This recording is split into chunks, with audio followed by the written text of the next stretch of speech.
This video is for the domain and range quadratic functions notes. So we're still finding domain and range today. We're doing it from a quadratic function today. So the first up here at the top says find the domain and range of the function f of x equals x squared minus 6x plus 11. Create a table and then a graph.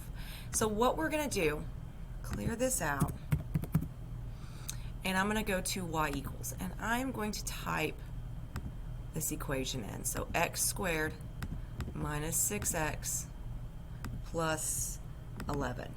And I'm just going to do second table. And I'm going to find the values that are already listed in the table. So if x is 1, y is 6. If x is 2, y is 3. If x is 3, y is 2. If x is 4, y is 3. And if x is 5, y is 6. And so the other thing I can do, I can press the graph key and kind of see what this looks like. And that'll help you graph it some. So we've got a point at 1, 6, at 2, 3, at 3, 2, and then at 4, 3, and then at 5, 6. And so you can draw your graph through here, and that's my quadratic function. It looks close to what my calculator looks like. So to find your domain and range of this, you're going to find the minimum, or the maximum value of the output. So the minimum or maximum y, the highest or lowest point.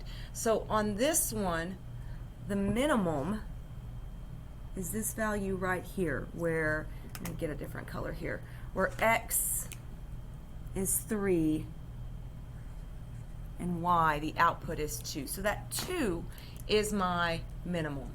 So my domain, my x's, this graph is going to go on and on forever, all the way through the x's.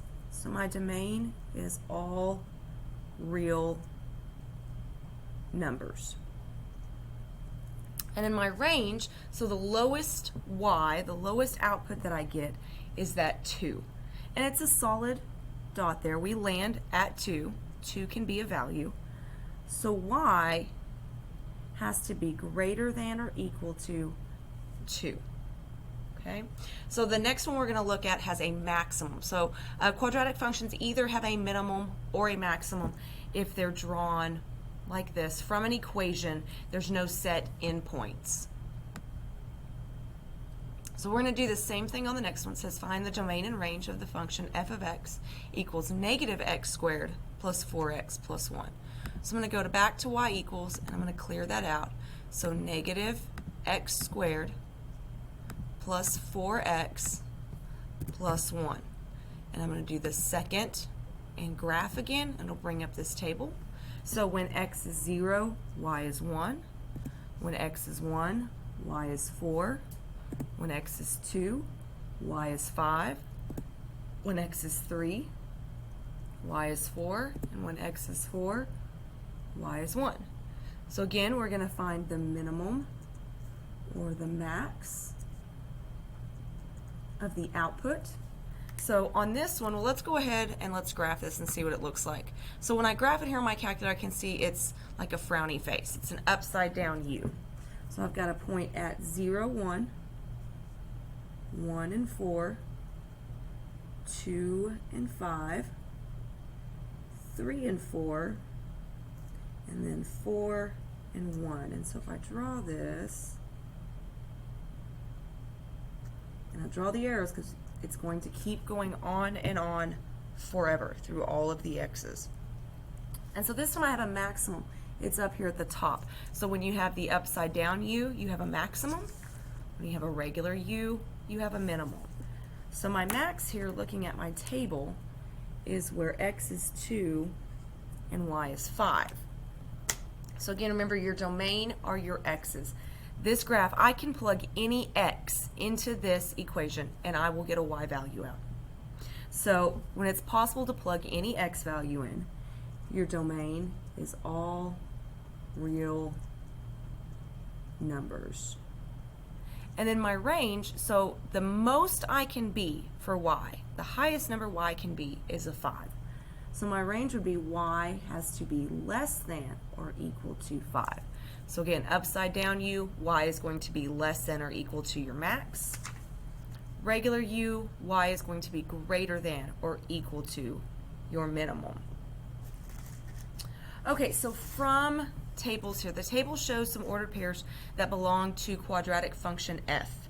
Find the domain and range of f. So for the domain, any real number can be plugged into the function. I can plug any x in there and get a y value or an output out. So for the range, I'm going to find the min or the max value of the output. And so again, the domain is going to be all real numbers. And then I'm going to look at the table to find my minimum or maximum. And we talked about this a little bit yesterday. You can kind of see as the values go into the minimum or the maximum. So here I've got a 3. So what you have to decide now is that a minimum or is that a maximum?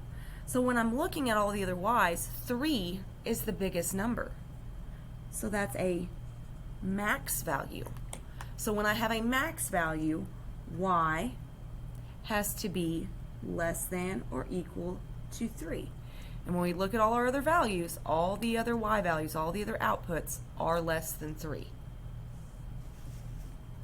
So we've got another table here. We're going to do the same thing. So the domain is all real numbers. And then I look at my y's, so look at the output. So I've got 2's here, then negative 1's, then negative 2's, or a negative 2, sorry. And that's the smallest y value, so that's a minimum. So when I have a minimum, y is going to be greater than or equal to negative 2. Greater than or equal to that minimum.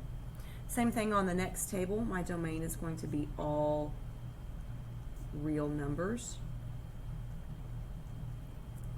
And if I look at my table, I'm going to try to find the matching pairs. So here's negative 5 and negative 5. Then I've got negative 8 and negative 8.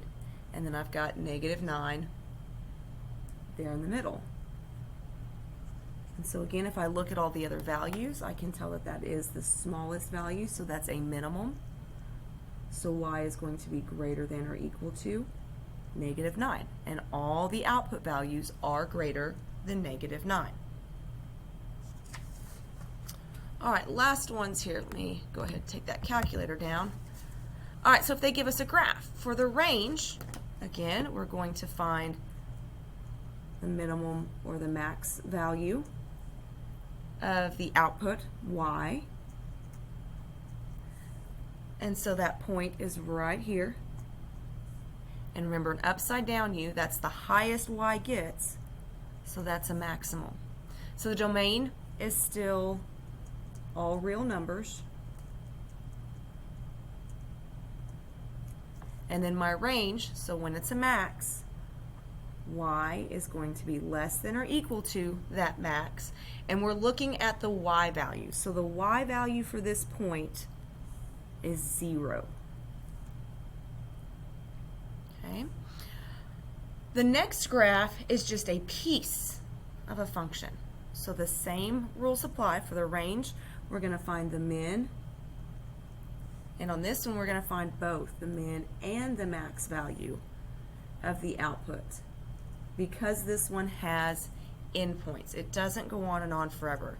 So this one, the y values will continue to get smaller and smaller and smaller forever. All right, so for my domain, let's find the min and the max. So here's my highest y point. So that's my maximum. This point right here, that's my lowest y, so that's my minimum. For the domain, so we've got two set endpoints. We've got a negative 3 and a positive 2. So we're going to start with the smaller number, negative 3. It's a solid circle. It's a closed circle. So that is less than or equal to x. And then x, so if we look at our other endpoint, it's an open circle. So x is going to be less than and that x value is 2. So my x values have to lie in between -3 and +2. For my range, I start with my minimum. And for the range, we're looking at the y value, so that value is a -7.